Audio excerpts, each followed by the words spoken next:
life is alive for your cause. My will laid aside for your call, and reserved are the depths of my heart, only for you.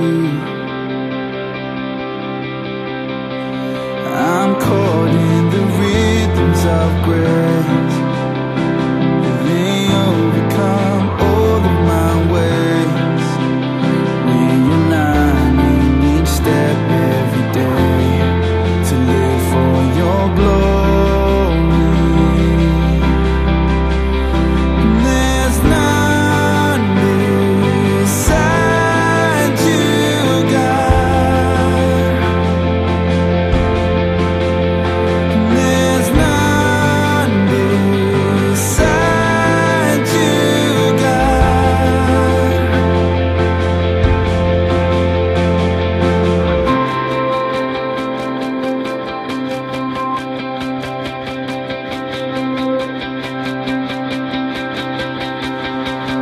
You're there in the dark of the night. Vamos falar, nesse tempo que nos resta, vamos falar de João Calvino. Jean Calvin. Francês, nascido em Noyon, que é uma cidade próxima, relativamente próxima de Paris. A sua infância e juventude foi grandemente influenciada pelo seu pai. Ele era o segundo de 3 filhos, mas já desde pequeno percebia-se que era um indivíduo com a inteligência acima do comum. Mais ou menos como aconteceu com Lutero, que o pai dele também acreditava muito nele, porque também era uma inteligência acima da média. Só o Lutero era filho mais velho, esse aqui é o segundo, João Calvino.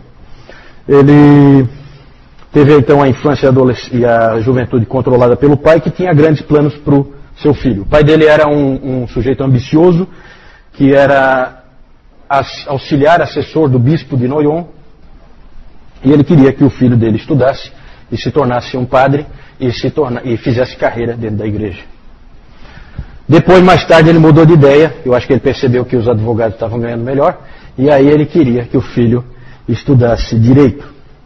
E, de fato, ele foi estudar direito. Fez 2 das melhores faculdades de direito, Orleans e Bourges, que havia naquela época. E quando ele era criança, o pai dele arranjou para ele ter aula com uma família aristocrática, né? Daí que se acha que por isso que o Calvino ele tem realmente esse trato mais refinado, tanto no escrever como no falar. Ele é bem mais elegante que o Lutero. Bom, Lutero também não é parâmetro de comparação, né? Mas ele na verdade não queria ser nada disso, nem padre, nem advogado. Ele queria ser um intelectual e se dedicar aos estudos acadêmicos. Escreveu um livro, um comentário de um livro do filósofo Sêneca. Só que parece que não deu muito certo. Ele escreveu esse livro com 23 anos e acho que não deu muito certo. E aí, depois que ele escreveu esse livro, uma coisa aconteceu. Ele foi convertido por Deus. Nós não sabemos detalhes porque Calvino, diferente do Lutero, a gente não sabe muito detalhe da vida dele.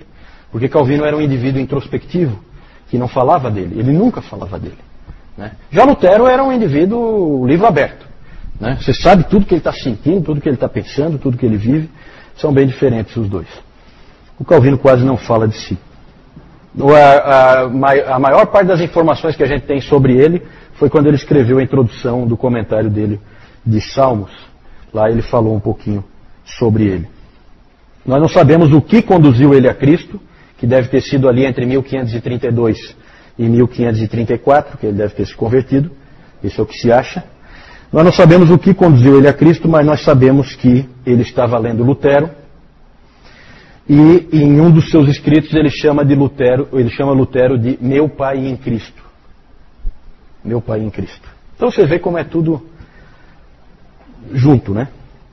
Meu pai em Deus, na verdade, ele colocou.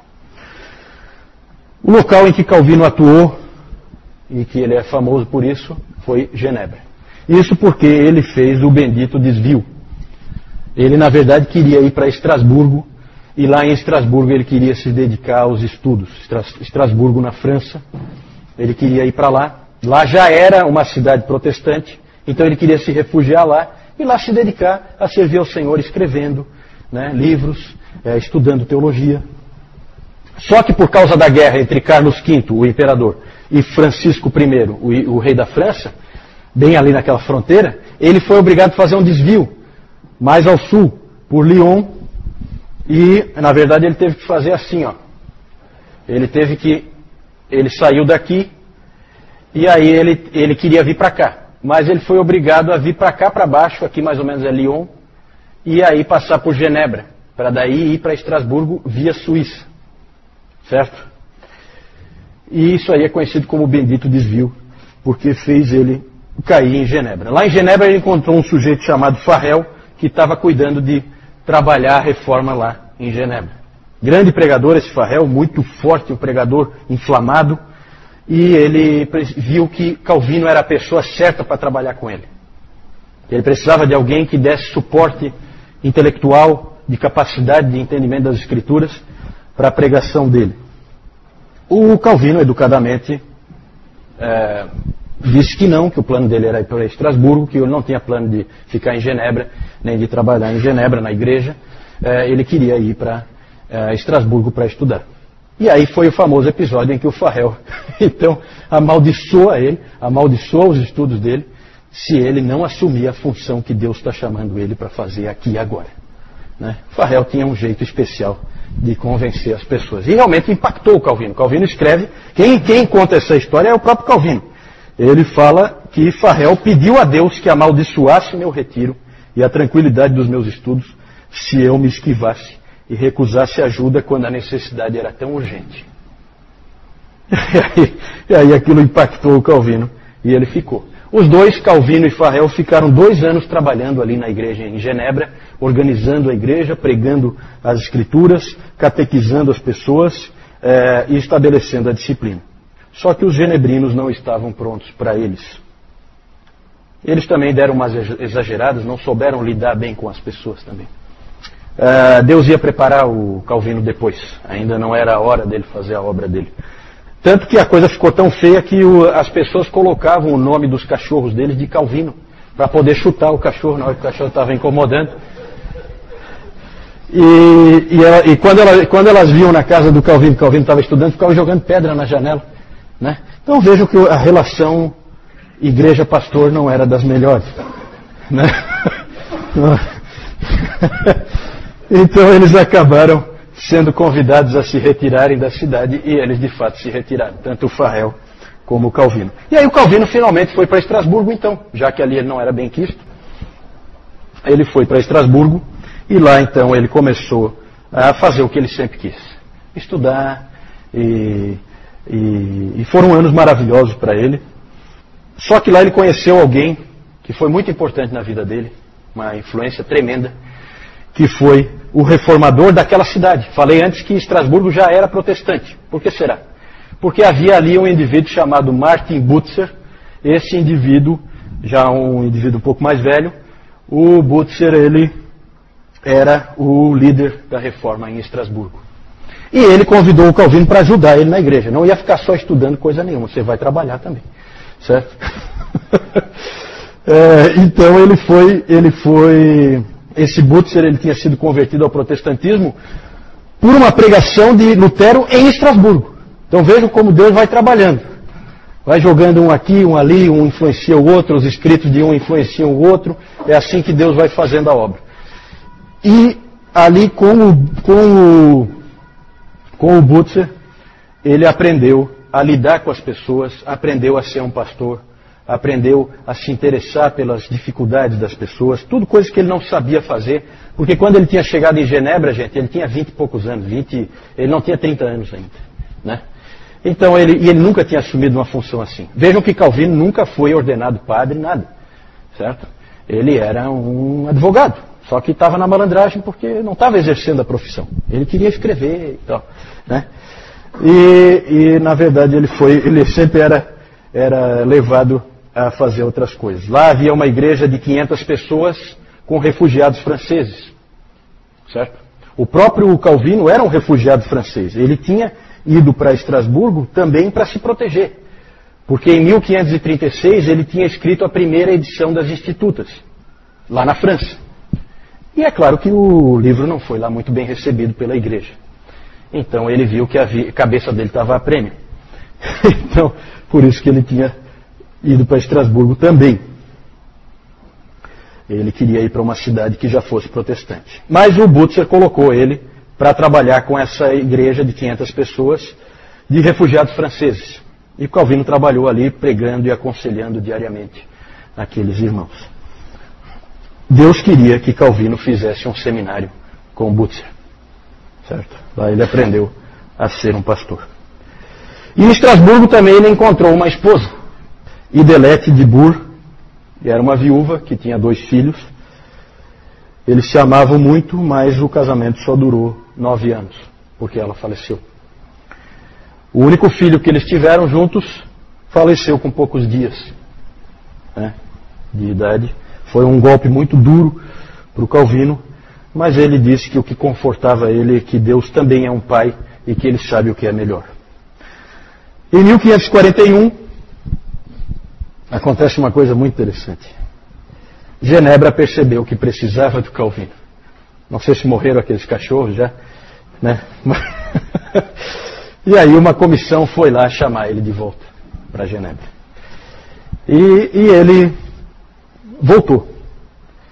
Voltou e ali ele passou o resto da sua vida como pastor da igreja de São Pedro, em Genebra. No testamento dele, ele se identifica como ministro da palavra de Deus em Genebra. Foi exatamente isso que ele foi. Por 23 anos ele pregou para o povo de Genebra. A média era de 5 sermões por semana. Ele pregava sem notas, sem anotações. Só que o povo anotava as pregações dele. Então existem hoje cerca de 2.000 sermões do Calvino conservados, certo? Em francês. Alguns traduzidos para outras línguas, mas em francês tem cerca de 2.000 sermões dele. Ele se preocupava muito em fazer pregação expositiva, como o Zwinglio também já se preocupava antes. Então isso é bem característica reformada, da linha reformada, de pregar expositivamente os textos da palavra, sequencialmente, conforme eles aparecem, né? Isso foi levado tão a sério pelo Calvino, que ele foi para Estrasburgo, expulso. Quando ele voltou, no domingo seguinte, havia assim uma certa apreensão entre o povo genebrino, porque eles sabiam o que tinham feito com ele. Então eles ficavam com medo de um certo revanchismo, que ele viesse e desse uma dura neles, por eles terem expulsado ele antes, certo? Ele simplesmente pegou, abriu a Bíblia e disse: há 3 anos atrás, quando eu saí daqui, eu parei nesse texto. Então, por favor, abram a Bíblia aí, nesse texto. Então ele fez a pregação expositiva dele continuar, mesmo depois de 3 anos fora em Estrasburgo, ele continuou do mesmo texto em que ele tinha parado, certo? Isso é um fato interessante. Calvino foi um grande reformador. Ele achava que a igreja, a vida pessoal, a adoração, a cultura, tudo tinha que ser transformado pela palavra de Deus. Mais ou menos na mesma linha do Zwinglio. O B.B. Warfield disse que Calvino encontrou o protestantismo como um bando e transformou-o num exército. Então ele é o grande organizador do protestantismo. A influência desse homem, nós não temos como fazer o cálculo, mas o que aconteceu em Genebra nesses 23 anos é uma coisa incrível, gente. Começa a vir gente de todos os lugares da Europa aprender em Genebra. Então a influência do Calvino é gigantesca, porque vem huguenotes da França, vem escoceses como John Knox, vem puritanos da Inglaterra, vem gente de todos os lugares aprenderem em Genebra. Então é um centro irradiador, certo? É muito interessante quando você lê a história dos mártires da Guanabara, aqueles huguenotes franceses que vieram aqui na Baía da Guanabara no início do século XVI, e aí a carta de um deles pedindo a Calvino que enviasse pastores para eles, porque eles não tinham nenhum pastor, né? E o Calvino mandou. Então a influência do Calvino é absurda, ele chega a influenciar o Brasil recém-descoberto, né? É claro que depois os portugueses mataram todo mundo e aí a coisa não foi para frente. Mas tivesse deixado, esses huguenotes franceses teriam se estabelecido aqui com um entendimento diferente das Escrituras, certo? Então o Calvino ele influencia tudo, né? Não só Calvino, mas Genebra e a escola de Genebra, certo? Porque Calvino montou uma escola e todo mundo vinha aprender ali, certo? Ele encontrou o protestantismo como um bando e transformou num exército. Tem pessoas que dizem que Calvino foi uma espécie de ditador em Genebra. É nada mais longe da verdade. Ele sequer podia votar numa eleição em Genebra porque ele não era natural dali. Ele não se tornou cidadão de Genebra nunca. Ele era um francês, certo? E tem gente que acha que era ele que mandava lá. Gente, ele era consultado pelos líderes porque ele era uma grande autoridade nas Escrituras. Mas os líderes, os magistrados, eles decidiam, certo? E assim foi também no famoso caso de Serveto, onde a gente não pode absolver o Calvino, porque esse Miguel Serveto foi realmente morto, queimado, em Genebra, com a conivência do Calvino. O Calvino só pediu para os líderes, ele sabia que não tinha como salvar, e eu acho que ele nem queria salvar o Serveto, mas ele pediu que não queimassem ele. Era uma forma de matar cruel demais. Só que eles ignoraram o pedido do Calvino, e ele foi morto, e nós não temos nada para dizer em defesa do Calvino aí, certo? A única coisa que a gente pode dizer é que qualquer um faria isso. E que os católicos só não queimaram o Serveto porque deixaram ele escapar, que ele já tinha sido preso e estava para ser julgado e queimado. Certo? Ele só não foi queimado porque eles deixaram ele escapar. Certo? Então esse Miguel Serveto foi queimado em 1553 por blasfêmias contra a Santa Trindade. Certo? Queimado pelo poder público. Tá? Por uma decisão do conselho da cidade. O ano de 1559 foi um grande ano em Genebra. Foi o ano da última e definitiva edição das Institutas da Religião Cristã. 5 anos depois, Calvino morreu aos 55 anos. O sucessor dele na igreja e na Academia de Genebra foi o seu companheiro e amigo Theodore Beza. Beza escreveu, por ocasião da sua morte: agora que Calvino está morto, a vida será menos doce e a morte menos amarga. Interessante, a gente sabe pouca coisa da vida do Calvino, mas tem uns episódios interessantes. Um que me marca bastante é quando uma vez ele queria escrever uma carta para um associado dele, um indivíduo que ele era muito amigo e que era líder da reforma na cidade de Lausanne. E ele queria então mandar uma carta para esse amigo dele e não tinha como mandar, a não ser pegando algum aluno da academia que levasse lá para Lausanne. E aí ele viu lá 2 que estavam dando sopa ali e chamou eles: vem cá um pouquinho. E aí ele escreveu uma carta para o Viré, que era esse amigo dele em Lausanne, e terminou de escrever a carta e entregou para o rapaz para ele levar. Aí ele pensou um pouquinho, ficou parado, pegou um papel e escreveu outra carta. E aí os 2 jovens foram e levaram a carta lá para o Viré, lá em Lausanne. Quando o Viré abriu as cartas, a primeira carta realmente tinha o assunto que o Calvino queria tratar com ele. Aí ele pegou a segunda carta. Quando ele abriu, ele leu o seguinte: caro Viré, não tenho nada a acrescentar à primeira carta. Mas quando vi que esse estudante ficou desapontado ao ver que ele não tinha nenhuma carta para levar a Lausanne, pensei em escrever-lhe esta outra. Por favor, haja com surpresa ao lê-la. Então aí a gente vê um pouquinho dele, né, o incentivo que ele dava para as pessoas, o cuidado que ele tinha com aqueles alunos dele. Né? Então ele se preocupou porque o outro ficou desapontado que não tinha nada para levar. Né? Então ele escreveu ali, então leva. Então são episódios assim que são interessantes. Né? Na verdade, o Calvino é muito interessante pelo que Deus fez com ele. Ele queria ser um intelectual e Deus obrigou ele a ser um pastor. E isso foi fundamental para o que viria depois.